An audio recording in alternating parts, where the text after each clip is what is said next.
It's August 1990, and Gainesville, Florida is a city under siege, which is wild considering that just months earlier, it had been named the 13th best place to live in America by Money magazine. Safe streets and an atmosphere of enthusiasm and optimism that seems unique to college towns were just some of the features highlighted by the magazine as reasons to live there. In the span of just 4 days, everything changed. Gainesville went from a place of excitement and new opportunities that a new school year offers to what felt like a real-life nightmare. Because in that short period of time, 5 young people, students with their whole lives ahead of them, would become victims of one of the most brutal serial killers in American history. This is the story of one of the darkest chapters in the history of the University of Florida. This is the story that inspired a hit movie franchise. This is the story that may have provided inspiration for another campus killer we have covered. More on that in a future video. This is the story of the Gainesville Ripper.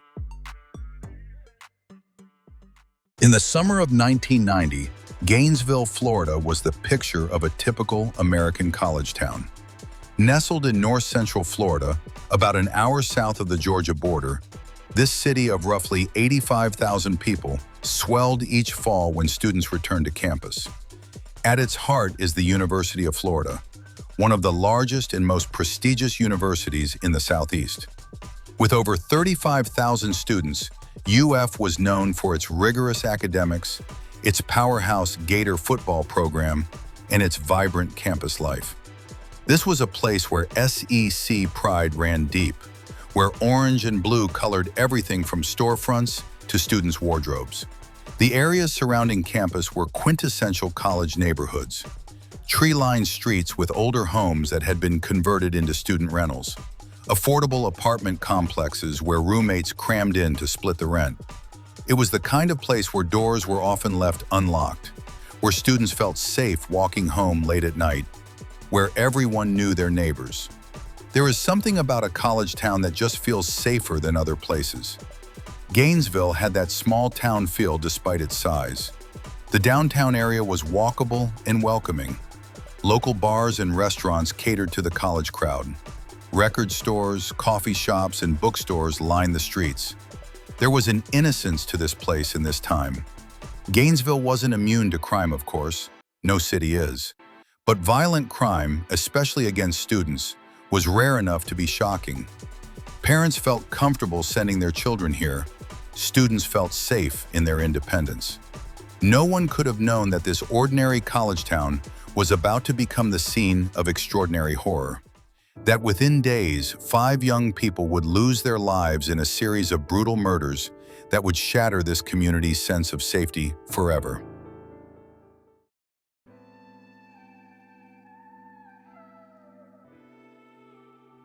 Gainesville, Florida in late August 1990 was buzzing with energy. The University of Florida was preparing for the fall semester to begin. Every fall, Gainesville awakens from its annual summer slumber to greet a new class of students. And now thousands of them were moving into new apartments or settling into dorms. All of them happy to reconnect with friends after the long summer break. For incoming freshmen, the first semester of their first year of college is especially exciting. It's the first time away from home, and parents, everything is new, and they're getting to experience it without supervision for the first time. They're starting college life, adult life really, becoming independent, taking those first steps toward chasing their dreams.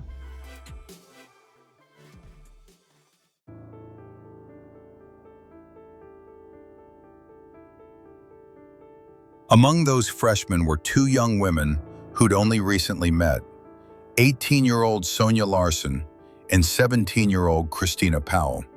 Sonia was described by those who knew her as sweet but reserved.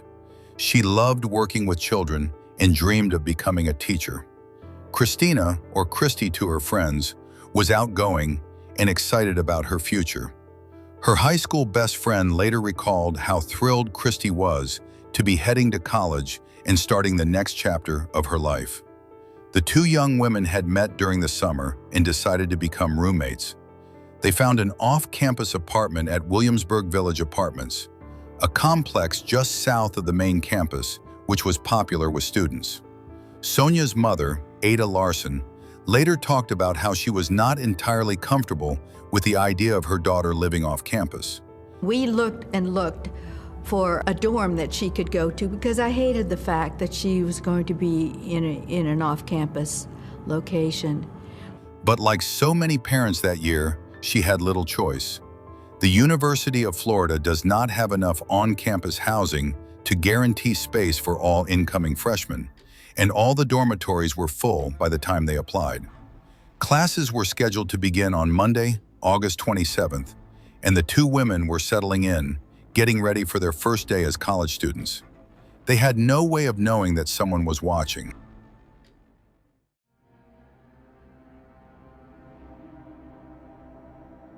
In the early morning hours of Friday, August 24th, 1990, an intruder broke into the apartment where Sonia and Christy lived.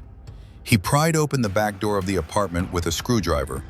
Armed with both a pistol and a K-bar military knife, he moved through the darkened apartment like a predator. Downstairs, he found Christina Powell asleep on the couch. He stood over her briefly, but didn't disturb her. Instead, he climbed the stairs to the bedroom where Sonia Larson slept. What happened next was unspeakably brutal. He taped Sonia's mouth shut to silence her screams, then ended her with his K-bar. Her end came while desperately trying to fight him off. Then he returned downstairs to Christina. He taped her mouth, bound her wrists behind her back, and threatened her with the knife. He then essayed her before ending her using his K-bar 5 times in her back. And this dude wasn't finished. He found a way to sink even lower, going back upstairs and essaying his first victim's lifeless body. Finally, in an act that would become his signature, he posed both victims' bodies in provocative positions. He took trophies. He cleaned parts of the crime scene with laundry and dish soap, leaving the scene with a distinctly clean fragrance, in stark contrast to the devastation he left behind in the apartment. Before leaving, he snacked on an apple and a banana from the kitchen, and then disappeared into the night. By Sunday, August 26, both families were growing concerned. Neither Sonia nor Christina had called home. The phone in their apartment hadn't been installed yet, so there was no way to reach them. Back in those days, no one had a cell phone. Christy's parents lived closer, in Jacksonville, so they decided to drive to Gainesville to check on their daughter. They arrived at the Williamsburg Village Apartments that afternoon and knocked on the door. No answer. They knocked again. Still nothing. Worried, they asked a maintenance worker for help. The apartment manager, Betty Kernut, said they should wait for police to arrive before entering. When the maintenance worker broke down the door, Kernut followed him inside. So did the parents. Behind them was Detective Sergeant Ray Barber. What they found was a scene of unimaginable horror. Kernut later recalled, "When he went in, I followed him in the apartment, and I saw the young lady on the bed. You could see she was in a bad position, and I just turned around and walked out." The maintenance worker ran down the stairs screaming, "Oh my God!" and threw up outside. The Powells, Christy's parents, were standing on the stairs behind them. Detective Barber called for backup immediately. Officers found Christina Powell's body on the first floor. Upstairs, they discovered Sonia on her waterbed. What did you see when you went into the apartment? Right from the way the position of the door was, you could see one body on a bed. White female laying on a waterbed with her arms over her head and a large amount of blood over the sheets. And when I went downstairs, I observed a second female lying on the floor in the living room. This is a second female lying on the floor, naked. Which room is she located in? In the living room. Both bodies were discovered staged in the provocative poses the attacker must have thought was so clever. Journalist John Donnelly, who covered the story for the Miami Herald, noted how the officers immediately recognized the unusual, deliberate way the bodies had been arranged.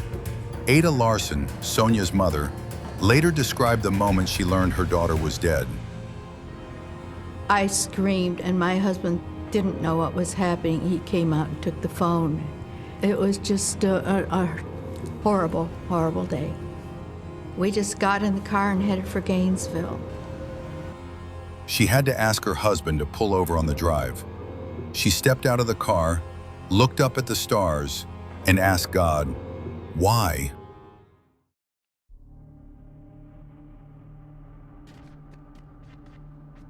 The Gainesville community barely had time to comprehend the shocking events at the Williamsburg Village Apartments before the killer struck again just hours after the first bodies were discovered.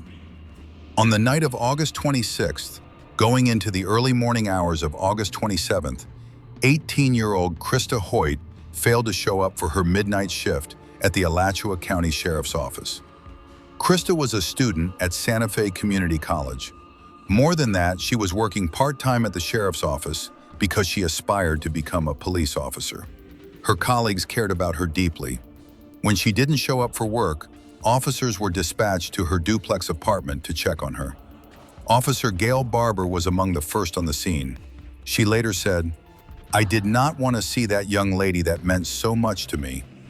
The intruder had broken into Krista's apartment while she wasn't home, prying open the sliding glass door with a screwdriver and knife. He'd waited for her in the darkness. When Krista returned home around 11 a.m., he attacked her from behind, putting her in a chokehold. He taped her mouth shut, bound her wrists, and essayed her. Then he stabbed her, rupturing her heart. What came next shocked even hardened investigators. The bad guy removed Krista's head. He placed it on a bookshelf across from her bed, facing the rest of her body, which he had posed sitting up on the bed. It was a scene that would have been considered over the top in a Friday the 13th movie, let alone real life. Chief Waylon Clifton of the Gainesville Police Department visited the crime scene that night. As he drove home, his greatest concern was that the killer would strike again. His premonition was correct.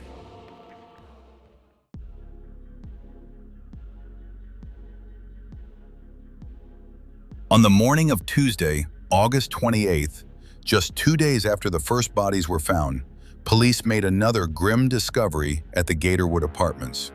Tracy Paulas, a 23-year-old senior studying political science with an eye toward law school, and Manuel "Manny" Taboda, a 23-year-old architecture student, were found dead in their ground floor apartment. The killer had broken in during the night. He stabbed Manny as he slept, but the former football player woke up and fought back with everything he had. He was stabbed 31 times before finally succumbing to his injuries. Tracy Paulas heard the commotion and ran to the bathroom, locking herself inside. But the killer broke down the door. According to reports, Paulas said to the intruder, "You're the one, aren't you?" "Yeah," he replied, "I'm the one." He sedate her for hours before finally stabbing her 3 times in the back. Just like the other women, her body was positioned in a provocative pose on the living room floor. 5 students, 4 days, 3 separate locations. Gainesville was in a state of absolute terror.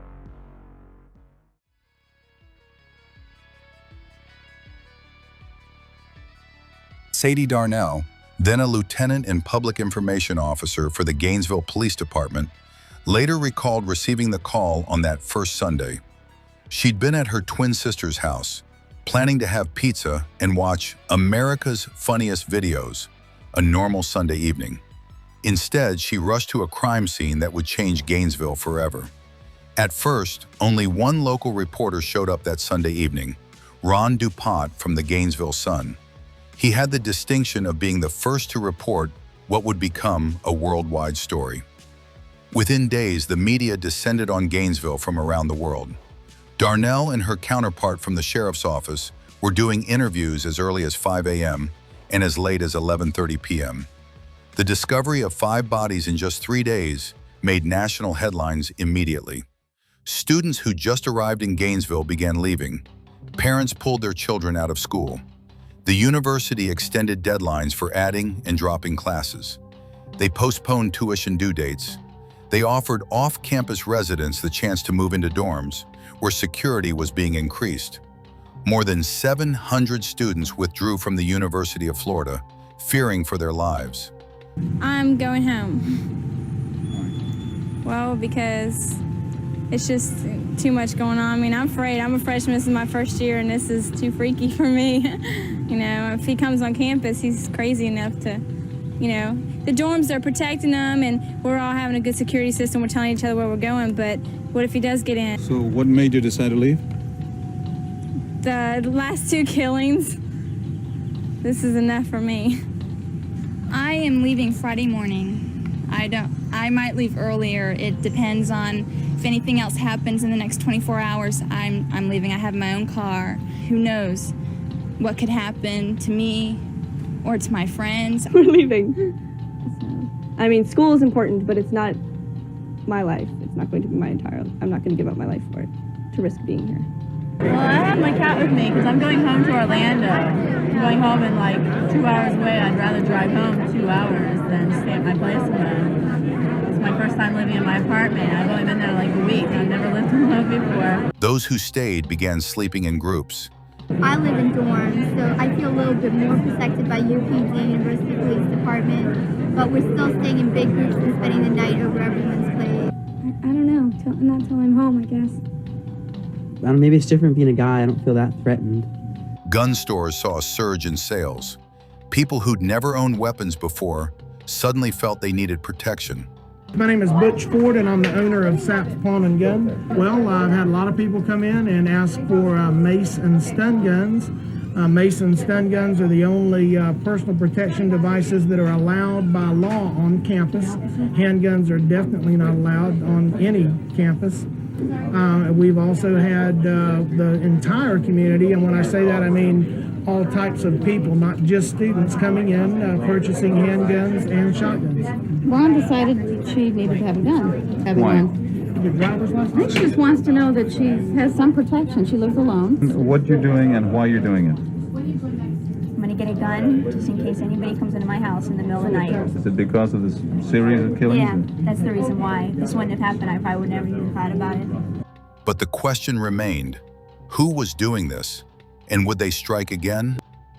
Chief Clifton told reporters, "We have every reason to believe the murders are probably all connected to one suspect."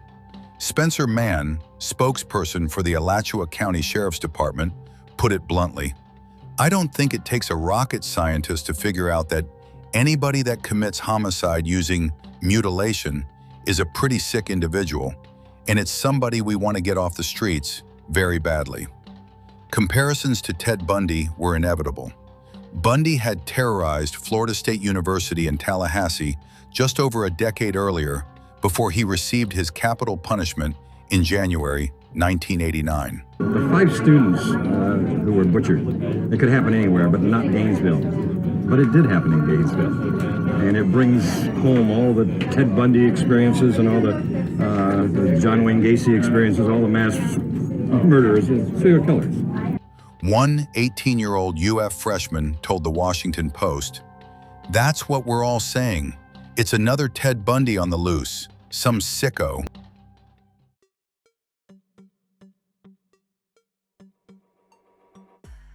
Five young lives stolen in an instant. Sonia Larson, who wanted to teach children. Christina Powell, who dreamed of becoming a crime scene investigator. A cruel irony. Krista Hoyt, who aspired to protect others as a police officer. Tracy Paulas, newly elected president of a pre-law fraternity. And Manuel Taboda, who was about to enter UF's architecture program. Each had dreams. Each had families who loved them. Each had futures that would never be realized. Today, a memorial stands on Southwest 34th Street in Gainesville. 5 palm trees, each with a plaque bearing a victim's name. Nearby, on the 34th Street graffiti wall, their names are painted in white against a black background surrounded by red hearts. For over 30 years, that portion of the wall has remained unchanged. A permanent reminder that these 5 young people lived and are not forgotten. But in August 1990, as classes were about to begin, no one knew who the killer was. No one knew if he would strike again, and no one knew that he was already behind bars. Not for these crimes, but for something far more mundane. The investigation was just beginning. Next time, on University of Murder Season 4, The Gainesville Ripper, the manhunt begins. A community demands answers, and investigators nearly pin the crimes on the wrong man. If you enjoyed this story, please click like and subscribe so the next episode drops right into your feed. If you have a campus crime you'd like us to cover, please let us know in the comments. We will see you again soon in Gainesville.